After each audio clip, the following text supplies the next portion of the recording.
Y en Acapulco se vive una nueva ola de violencia con características diferentes a las anteriores.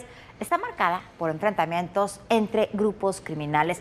Por ejemplo, entre un grupo denominado Los Rusos, que está ligado al cártel de Sinaloa, contra el cártel Jalisco Nueva Generación. Una violencia que no ha impedido que el puerto siga avanzando hacia la normalidad, aún con contratiempos después del huracán Otis, que ocurrió ya hace 9 meses. Y coincide también con una nueva estrategia de seguridad que no ha terminado de implementarse y que incluirá movimientos en distintos cargos y una mayor presencia federal, luego de que, entre muchas otras cosas que suceden, la propia presidenta municipal de Acapulco, Avelina López, aceptó que está rebasada por el crimen y se deslinda de su responsabilidad en esos temas. Así están las cosas. El repunte de la violencia en Acapulco se debe a la disputa de grupos delictivos por el control de la plaza, entre ellos el cártel independiente de Acapulco y la célula de Los Rusos del cártel de Sinaloa. La pelea entre estas organizaciones criminales es sobre todo en el viejo Acapulco, como el Malecón, el Zócalo y las playas Caleta y Caletilla. De acuerdo con la Secretaría de Seguridad Federal, en abril, el puerto de Acapulco se ubicó entre los primeros 8 lugares de los 50 municipios con más homicidios. Pero a este escenario de violencia se suman grupos conocidos. Por el lado de Los Rusos, su nuevo aliado es la Policía Comunitaria de la Unión de Pueblos y Organizaciones del Estado de Guerrero, la UPOEG, quien tendría bajo su control una parte de las colonias de Acapulco y comunidades rurales. Sin embargo, en la región irrumpió uno de los cárteles más poderosos del país, el Jalisco Nueva Generación. Hace unos días, autoridades localizaron 8 personas desmembradas en diferentes puntos de Acapulco y Chilpancingo, Guerrero. Junto a los cuerpos, mensajes advertían la presencia del cártel y advertían a grupos rivales. Después de estos hechos violentos, la Fiscalía informó la captura de 9 presuntos involucrados, entre ellos Guadalupe N., alias La Güera, y Marco N., alias El Chilango, quienes, de acuerdo con medios locales, son jefes de sicarios del cártel Jalisco Nueva Generación. Según las autoridades, durante junio y lo que va de julio, 16 personas relacionadas con este cártel fueron detenidas. Lo cierto es que la violencia en Acapulco se recrudece día a día y, a decir de las autoridades locales, están rebasadas en sus facultades. Me rebasa, en facultades. Los municipios no tenemos el nivel de investigación porque entonces pues que me permitan ser fiscal. Hay problemas estructurales de muchísimos años y que nos toca bailar con la más fea. En tanto, el general Ricardo Trevilla Trejo, jefe del Estado Mayor Conjunto de la Defensa Nacional, confirmó el reforzamiento de la estrategia de seguridad en Acapulco. Detalló que los delitos disminuyeron en el puerto tras el paso del huracán Otis, pero durante la fase de recuperación se registró un repunte por la confrontación entre grupos delincuenciales. A partir del huracán Otis, bajó mucho la delincuencia, los homicidios. Pero con la fase de recuperación, de igual manera están incrementando esos delitos y por lo tanto hay una confrontación entre 2 grupos delincuenciales. También han cambiado su modus operandi, es decir, si antes asesinaban con muchas armas de fuego, ahora lo hacen con armas blancas. General Trevilla Trejo reveló que junto con el coordinador de la Guardia Nacional y el gobierno del estado revisan la estrategia de seguridad. La intención es fortalecer los efectivos, fortalecer el despliegue que tenemos en esa plaza, sobre todo en las colonias en donde se están presentando este tipo de ilícitos. Por lo pronto, desde el martes 9 de julio, en el marco de las acciones para reforzar la estrategia de seguridad, se llevan a cabo sobrevuelos de vigilancia con drones para prevenir, disuadir y disminuir la incidencia delictiva en la entidad. Para ADN 40, Fuerza Informativa Azteca. Bueno, le podemos adelantar bien una vuelta de tuerca, vamos a llamarla así, muy importante en las estrategias de seguridad, particularmente para Acapulco, y con decisiones políticas también que se tienen que tomar en lo que sucede para poder implementar esas estrategias de seguridad. Lo que decía el general Trevilla es parte de una explicación de por qué se produjeron estos hechos y lo que se va a ir cambiando. Hay actualmente unos 4.000 elementos de Guardia Nacional ahí en el puerto que irán adoptando otro tipo de estrategia en los próximos días y en las próximas semanas, también con la voluntad política del gobierno del Estado para poder implementar esos cambios. Me parece que vienen momentos muy particulares. Preste usted atención de lo que va a estar ocurriendo en términos de seguridad ahí, Viviana, en el puerto de Acapulco. Bueno, y otro foco de tensión sigue siendo en Celaya, en Guanajuato, donde fueron asesinados 2 policías de tránsito. Es una acción que el presidente López Obrador relaciona con la liberación del hijo del Marro. Todo en Celaya termina quedando en la mayor impunidad. ¿Recuerda usted este caso? Se lo presentamos aquí en Todo Personal, del asesinato de la candidata Gisela Gaitán. Pues no pasó nada, nunca se supo quién ordenó matarla y tampoco se sabe qué pasó con los policías, con esos policías que desaparecieron. Son los 2 policías de tránsito de Celaya asesinados a las 9:20 de la mañana del miércoles 10 de julio. Ignacio Moreno Rodríguez, agente 125, y Otoniel Sandro Puchote García, agente 210. No tenían armas. Estaban en un punto de control instalado en la carretera Celaya-Salvatierra, debajo del puente Libramiento Sur. Estaban de espaldas a la vialidad, revisando a un automovilista cuando en otra camioneta se acercaron varios hombres y les dispararon con armas de grueso calibre. Los policías fueron trasladados al hospital, donde fallecieron. Un tercer agente resultó herido y es reportado en estado crítico. A las 7 de la noche del mismo 10 de julio hubo otro ataque contra policías, que estaban en la salida de Celaya a San Miguel de Allende, pero no hubo lesionados. Y más tarde, hombres armados atacaron a 2 agentes de investigación criminal en la carretera Celaya-Villagrán. Autoridades informaron que los oficiales se recuperan en el hospital.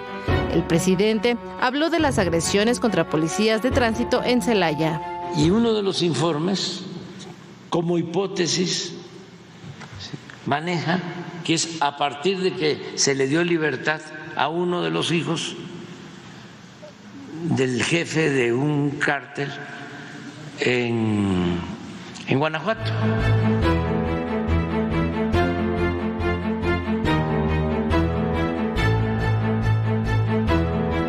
En enero de este año, otros 4 policías fueron asesinados en la misma carretera Celaya-Salvatierra.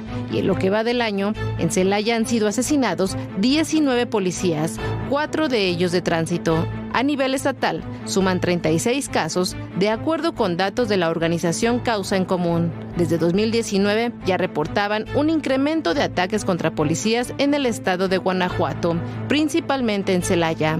En ese año, en menos de 12 horas, integrantes de grupos criminales mataron a un oficial de tránsito, a un policía municipal y a un comandante del Cerezo. Para 2021, el cártel Jalisco Nueva Generación fue señalado de atacar a policías, ya que mataron a uno de tránsito que iba en su motocicleta en Celaya y luego a 2 que se encontraban en su patrulla.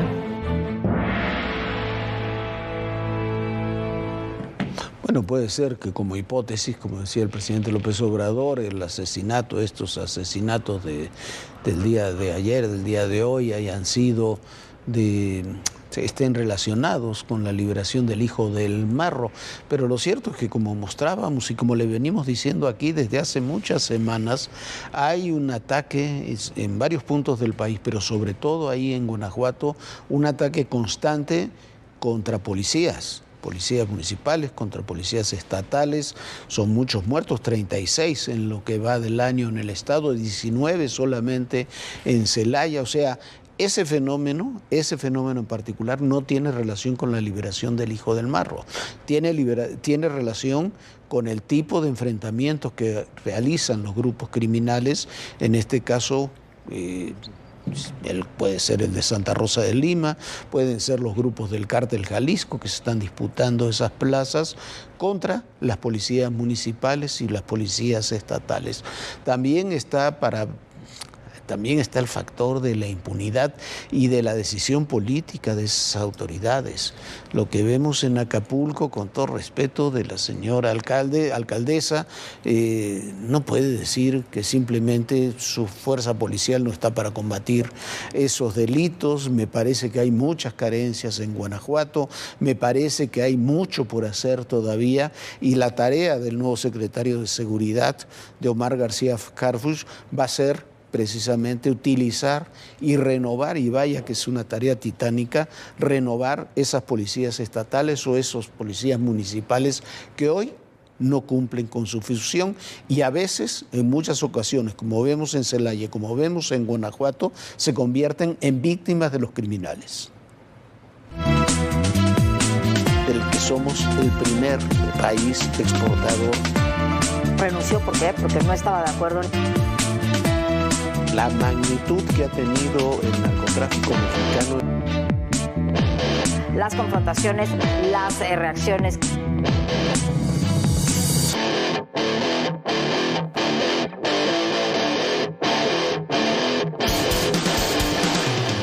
Y hoy fue designado Lázaro Cárdenas Battel como nuevo jefe de la Oficina de la Presidencia de la República, una posición clave en el gabinete que había sido dejada de lado luego de la salida, usted recordará, en el 2018 de Alfonso Romo, cuando iba a ocupar esa posición, que en realidad nunca terminó de ejercer como un jefe de oficina, pero bueno, hoy se retoma nuevamente ese cargo para Lázaro Cárdenas Battel. Este jueves, Lázaro Cárdenas Battel se unió al gabinete de Claudia Sheinbaum, virtual presidenta electa, como jefe de oficina. Conozco a Lázaro desde hace muchísimos años. No solamente somos compañeros, amigos, sino que ha desempeñado cargos importantísimos que le permiten coordinar nuestra oficina. Para mí representa un honor altísimo, porque el nombramiento viene de quien viene, porque es un espacio cercano, un espacio que implica confianza y un espacio desde donde creo podemos seguir aportando al país. La próxima mandataria detalló la función de Lázaro Cárdenas Battel en la oficina de presidencia. Entonces me va a ayudar al seguimiento de los proyectos estratégicos y al mismo tiempo ayudar también hablando con muchos sectores en México, en otros lugares del mundo, que a lo mejor no pueda atender de manera directa como presidenta, pero que Lázaro puede atender con toda la confianza. El próximo jueves, Claudia Sheinbaum presentará los perfiles para las secretarías de Turismo, Cultura y Trabajo. Este fin de semana acompañará al presidente López Obrador en su recorrido por Ciudad de México, Hidalgo, Puebla y Tlaxcala. Para ADN 40, Carmen Sánchez, Fuerza Informativa Azteca. Y bueno, la designación de Lázaro Cárdenas Battel es una buena designación.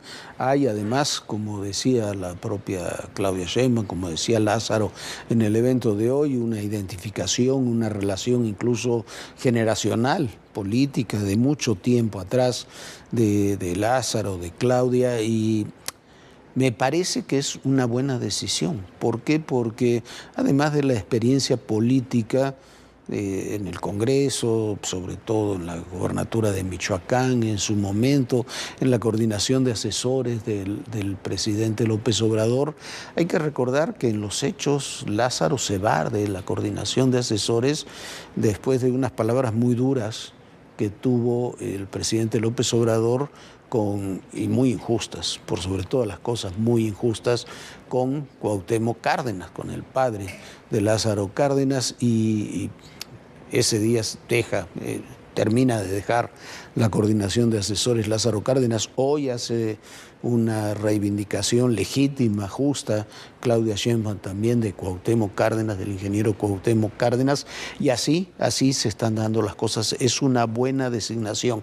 ¿Qué es la oficina de la presidencia? Bueno, es una suerte para algunos de jefatura de gabinete, viene de un modelo que tienen todos los gobiernos modernos del mundo, tienen esa estructura, aquí fue dejada de lado, y que tuvo a lo largo de la historia reciente de México México muchas tareas diferentes. Las tareas en realidad de la oficina de la presidencia, el poder político, de interlocución, de administración que tiene, está derivado del poder que le da el propio presidente o en este caso la presidenta.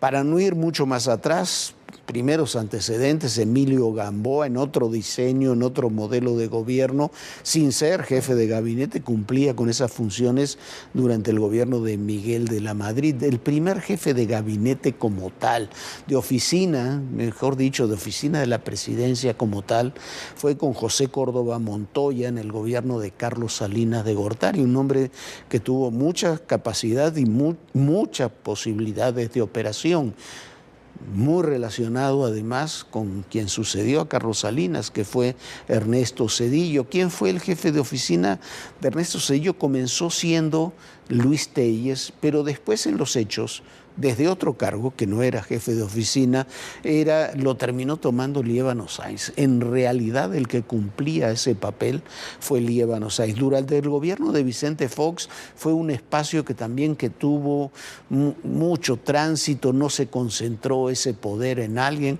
En algún momento lo tuvo indirectamente Marta Sagún, hay que decirlo, la esposa del presidente, que luego se casó con el presidente en su primer año, después de su primer año de gobierno. Y durante un periodo lo tuvo Alfonso Durazo, el actual gobernador de Sonora y fue secretario de Seguridad con Andrés Manuel López Obrador, quien recuperó la oficina de la presidencia con poder, con operación y con relación directísima con el presidente, en este caso el presidente Calderón, fue Juan Camilo Mourinho. Fue un jefe de oficina con mucho poder, con mucha capacidad de operación. Cuando muere en aquel accidente de aviación Juan Camilo, quedan primero Gerardo Ruiz Mateos, con un perfil mucho más técnico, y luego un personaje que terminó siendo muy controvertido, Patricia Flores. Cuando llega Enrique Peña Nieto, también toma diferentes características esa oficina. ¿Por qué? Porque además había dos personajes que eclipsaban lo demás, que eran en Hacienda, en toda el área económica, Luis Videgaray, en toda el área política, Miguel Ángel Osorio Chong, que son los que llegan, son Aurelio Nuño, de ahí pasa Aurelio a la Secretaría de Educación Pública, y Francisco Guzmán, un operador discreto pero muy eficiente en esos perfiles con el presidente Peña Nieto. No existió ese perfil con el presidente López Obrador, se nombró, estuvo un año y medio ahí Alfonso Romo, Poncho Romo, pero en realidad nunca fungió como jefe de la oficina. ¿Por qué? Porque el poder lo concentró en ese sentido, lo concentra hasta el día de hoy el presidente López Obrador. Hay pocos interlocutores fuera del propio presidente. El perfil de Lázaro Cárdenas creo que es un perfil muy adecuado para lo que fue elegido, para lo que está haciendo, y ojalá rinda buenas cuentas, Viviana. Sí, sin duda, un papel importantísimo el que podrá jugar Cárdenas Batel. Y hoy el INAI ordenó a Pemex que informe sobre los análisis del agua contaminadas, tanto en las alcaldías Benito Juárez como el Álvaro Obregón. Una información que el gobierno de la Ciudad de México y Pemex han querido reservar, a tiempo que aparecen nuevas fugas que contaminan el agua, ahora en la delegación Gustavo Amadero. Siguen las fugas de combustible en el drenaje del Valle de México. Vecinos denuncian falta de acciones de las autoridades federales. Sigue, y cada vez que llueve es cuando sale.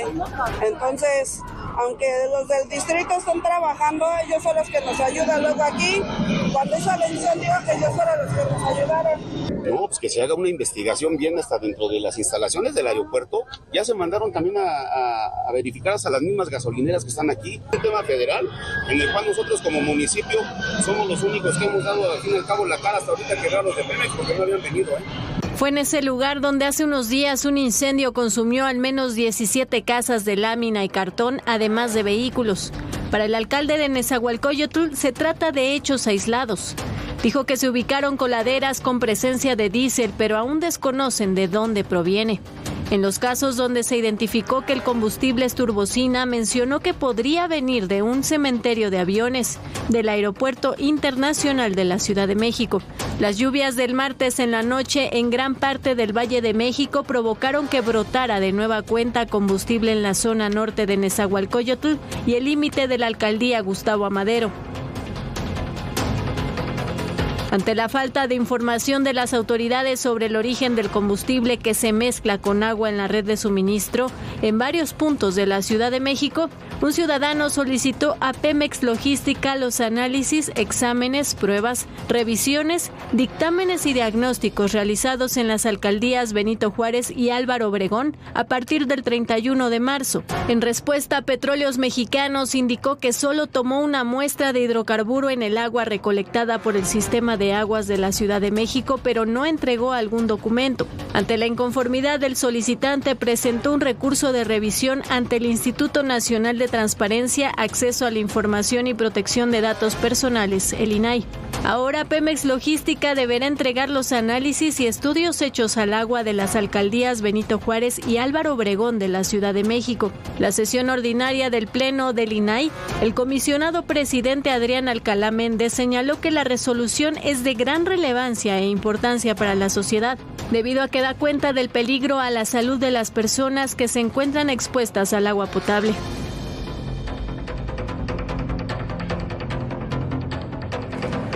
Bueno, y es muy preocupante que las propias autoridades de Pemex digan que no pueden dar a conocer esto, que porque simplemente tomaron unas pequeñas muestras.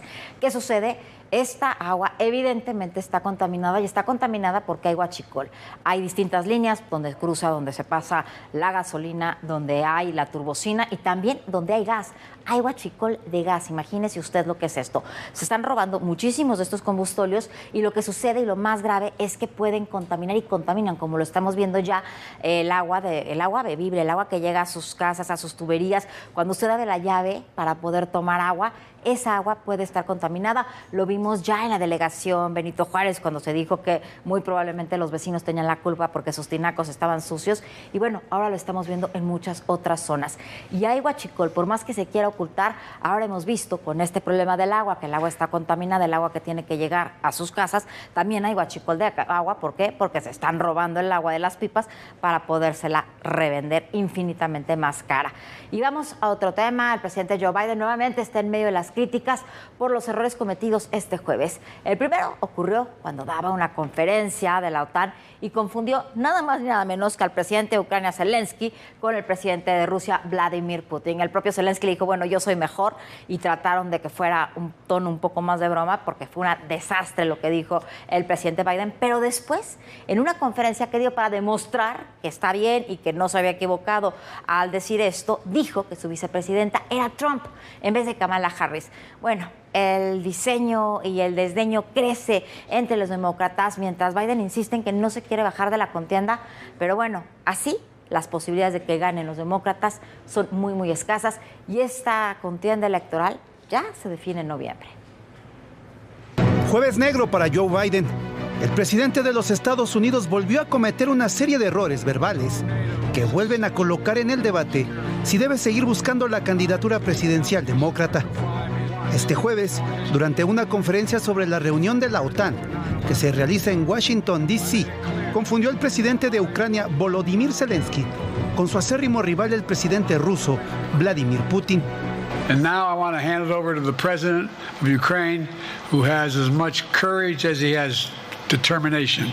Ladies and gentlemen, President Putin. President Putin. He's going to beat President Putin. President Zelensky. I'm so focused on beating Putin, we got to worry about it. Anyway, Mr. President, I'm better. You are a hell of a lot better. Más tarde ofreció una conferencia en la que demostraría su fortaleza para seguir con sus aspiraciones para una reelección, pero nuevamente cometió un error. Al hablar de la vicepresidenta la llamó Trump en lugar de Kamala Harris.